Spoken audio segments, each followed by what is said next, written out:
Yeah, I was.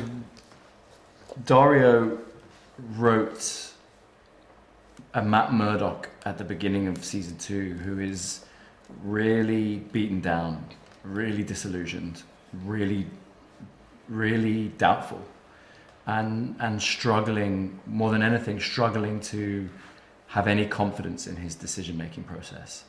And this is something that in the past he's had no difficulty with. He's always been very clear-minded about what he needs to do and what has to happen next, and he goes and does it. In the beginning of season 2, Born Again, he's questioning all of that, and so he's relying very, very heavily on Karen Page. Whereas in the past he would say things like, "This is what we need to do. This is what I'm going to do. This is what happens next." He was saying, "What do you think we should do? What's the next right move? You know, help me make that decision."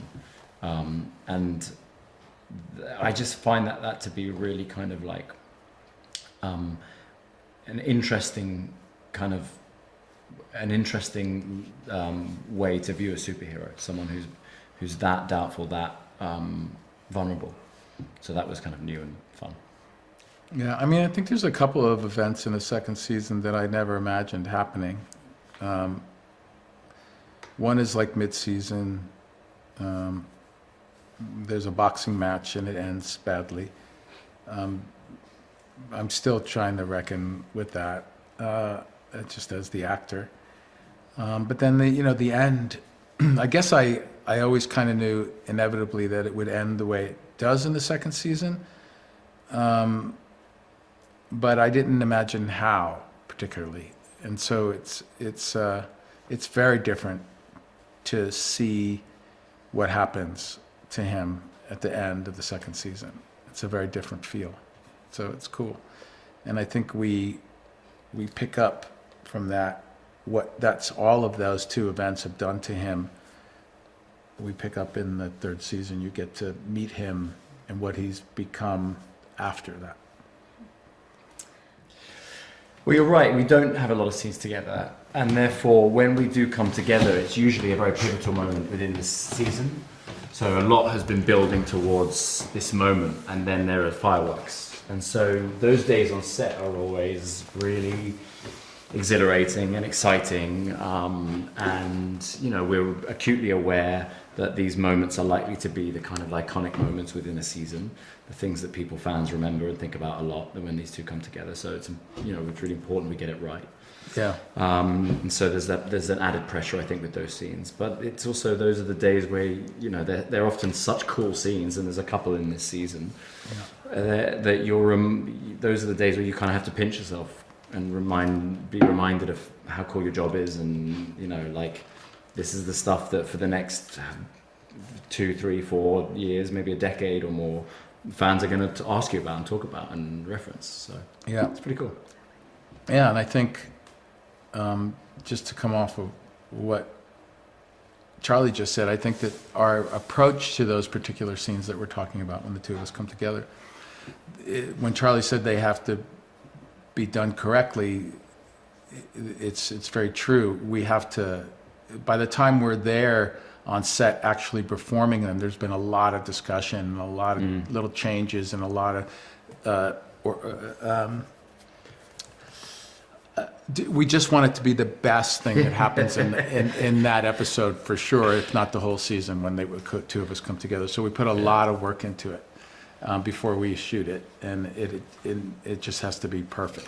And that's not easy to do. Those scenes are hard to get away with. There's a scene that happens towards the kind of the middle of the latter part of season 2. And we knew about the scene. I think we'd maybe read an early draft. We hadn't had the final draft of the script yet, but we knew the scene was coming. We understood essentially what the main beat sheet of the scene was going to be, and we were in the gym, and a beloved comic book artist friend of ours called Alex Maleev had done a drawing, a Fisk drawing for Vincent, and a Daredevil drawing for me, as a kind of a gift. And the Fisk painting that he'd done, painting, both, the Fisk one, the image of it, which I won't give away, was so iconic and cool and kind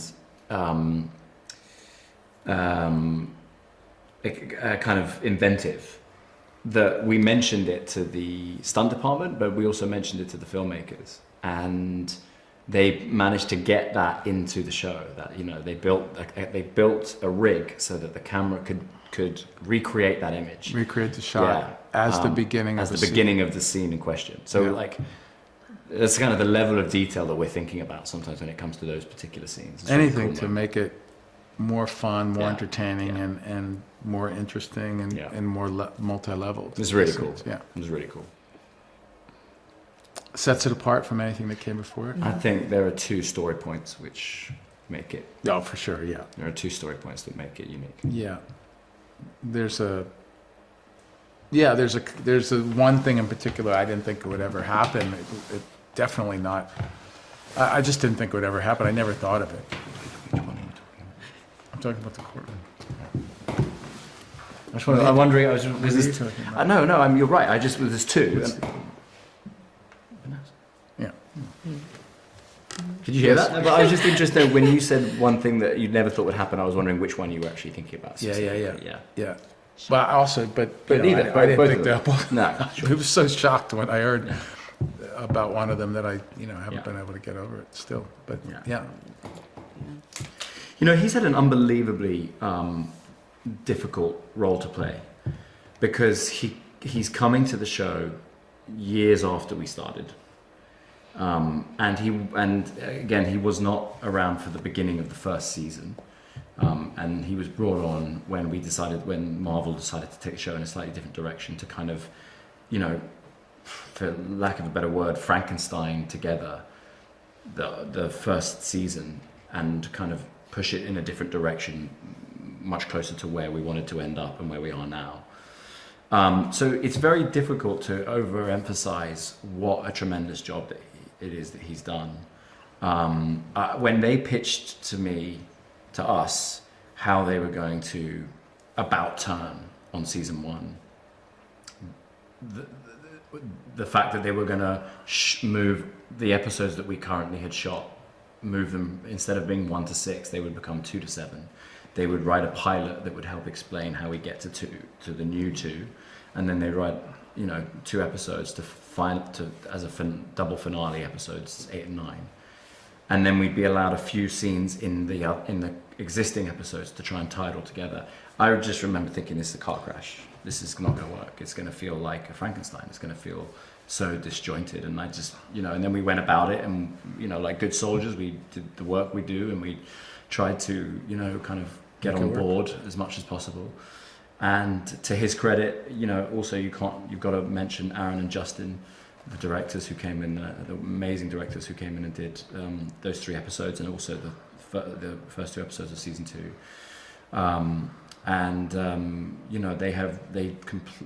To their credit, they did an unbelievable job. Yeah. And then Dario has, as well as all of that, he has, he's managed to kind of stamp he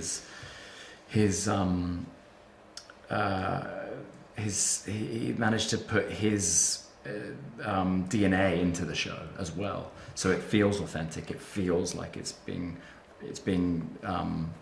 especially season 2, because he's written that. Been able to write it finish. from page 1, and so really a huge credit to him, and we're unbelievably grateful to him for what he's done. Yeah, same here.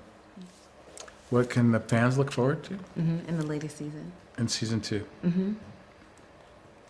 I think after seeing the first season, I think they have a lot to look forward to when it comes to being fans of the show, of the original show too. The Netflix show. If they're fans of the Netflix show, I think they're going to love the second season. I also think that you're going to see these characters for the first time in any season, the old show or this show, behaving differently, going through different emotional things. I think it's very emotional, the show. It's extremely emotional, coming from the insides of what Daredevil's going through, what Fisk is going through. I think that the brutality, the action in it is also at another level.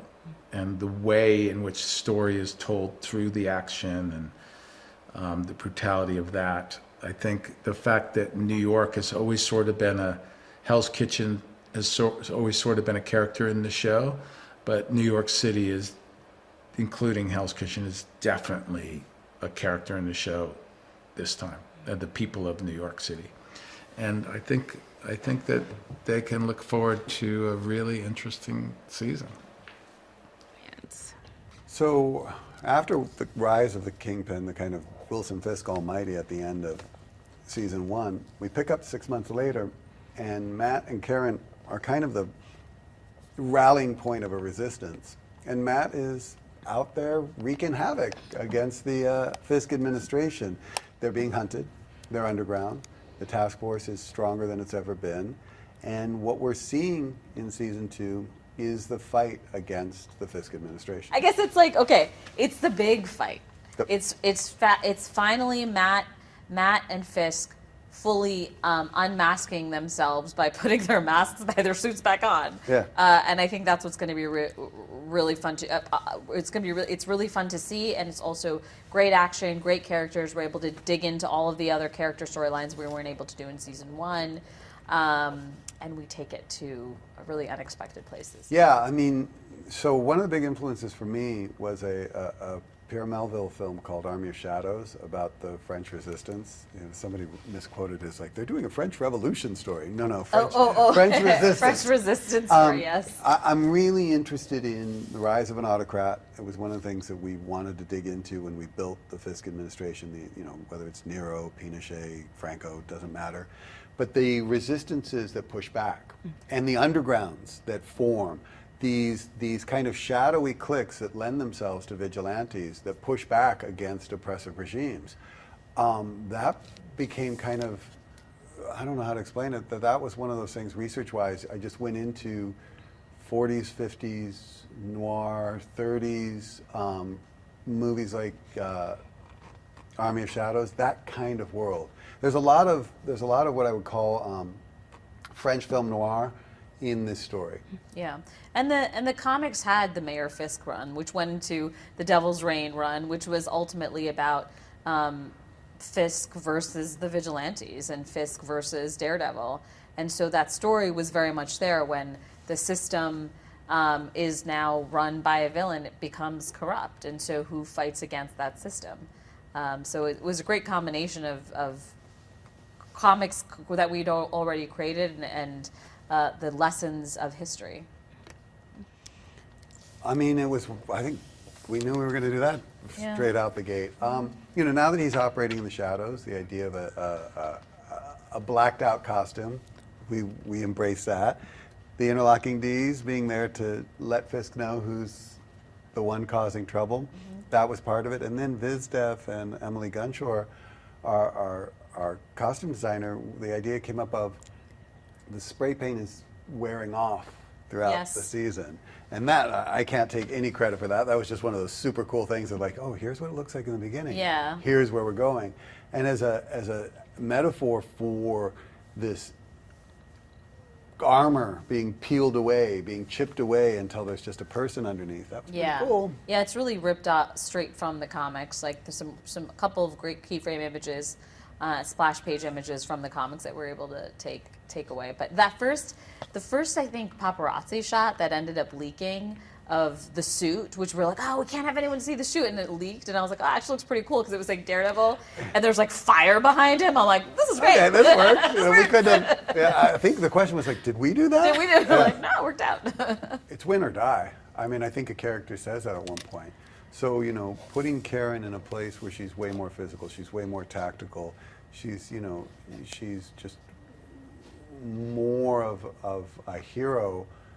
That was a plan. I mean, and the actor trained, and the idea that she was going to come back. One of the things, because of the nature of the beast last season, she was in the very beginning and the very end, and we always said she came back for a reason. Well, we don't explain that reason super heavily in season 1. Season 2, this is the reason. This is why she's back. And I think in season 2, I feel like she's probably processing so much more of Foggy now than she did in season 1. She kind of ran away, and Matt was dealing with the ramifications of everything that happened in season 1. In season 2, she's back, and she has to process that. And in a strange way, I think it takes her to darker places, but also kind of inspires her to get deeper into the fight with Daredevil. Even though they're together, they're conducting themselves in slightly different ways, and I think that's really cool to show. And that's a tribute to Deb, because I Yeah. think she came back saying, look, she's coming into this with grief and Yes. rage and wanting vengeance. Yeah. I didn't even know if it was a decision. It was like an assumption. Like, It was also like, please let us do this. yeah. I mean, Yeah. I pitched it season 1, and that it wasn't. We weren't able to pull it off in the first season, and I'm very grateful now because it's so much more. It fits in with the story so much better in this season. So we knew. I think from day one, it was something that I wanted to do. It was something that the studio was, yes, let's. And then it was finding the best way, and I don't want to spoil anything, and I won't. What's amazing is that entrance takes us to a place that now kicks us forward, which was great. Yeah. That we didn't expect. Yeah, I mean, we're just lucky. We're just lucky it worked out in season 2, and she's such a delight, and she's so excited to be back, and also it'll be great to show her many years later how that character has evolved. Many years later, in a person who has not aged. Yeah, she looks the same. She shows up, and I'm like, okay, what? like, Because the last time I what's your saw her skincare was routine? 10 years ago Yeah. on set of Jessica Jones. Yeah, yeah. Hilarious. Yeah. Okay. Yeah. Go for it. Yeah. So with Mr. Charles and Matthew Lillard, Matt's a really good friend of mine. We play D&D together. We knew we were going to do somebody from the intelligence community, and when I thought about what type of person it would be, I'm like, I'm going to do the Matt Lillard version of this. The guy who walks into the mayor's office munching on a hero. Like, I knew that was the kind of flavor that we wanted. Then with Lily Taylor, it was one of those kind of great things that her name came up. Yeah. Vincent and her are good friends. They'd worked together way Together. back when in Mystic Pizza, I think Yeah. it was. And it was, again, no-brainer. Like, Yeah. And so she came in as the governor, and that was just a great, I mean, sometimes casting all works out. And the governor role was the governor Yeah. until it became Lily Taylor, and then Yeah. we built something more. Yeah, we're very lucky we got Lily. I feel like the governor character became so much more Yeah. interesting and impactful with her joining us, and I think that the connection in history with Vincent is actually very cool. And the joy is there when they're in Yes. scenes together. Yes, even though they're supposed to hate each other on screen. Yeah, that's- it's great. It is funny because, I mean, you talk about these actors, Matthew Lillard, Vincent D'Onofrio, Lily Taylor, they've all worked together in the past. Yeah. So you put them in this new iteration, and that history is informed. It's great. Yeah. Oh, wow. So for new fans, you can look forward to a story that is, on the street of New York. It's a crime story. It's a story about the rise of a politician who you may or may not agree with, and the rise of a resistance. For long-term characters, I think you can see all of the things that you love about the long-term fans. I mean, you can see all the things that you love about these characters, but we are pushing them farther than I think's ever been done before. And I think that we're putting them in a place, an inevitable place at the end, that you may think you know, but you don't know, and you just, where this ends, I am extremely proud of, and I think as a fan, I'm blown away by where it ended. Yeah, I think in a lot of ways, I think visually, performance-wise, I think it's something that people, it's everything that they love about these characters, but at the same time, it feels so fresh and new, and it feels like we're going places we haven't been able to go before. So I think they're going to be very happy. I hope they're going to be very happy. It's out of the bag now.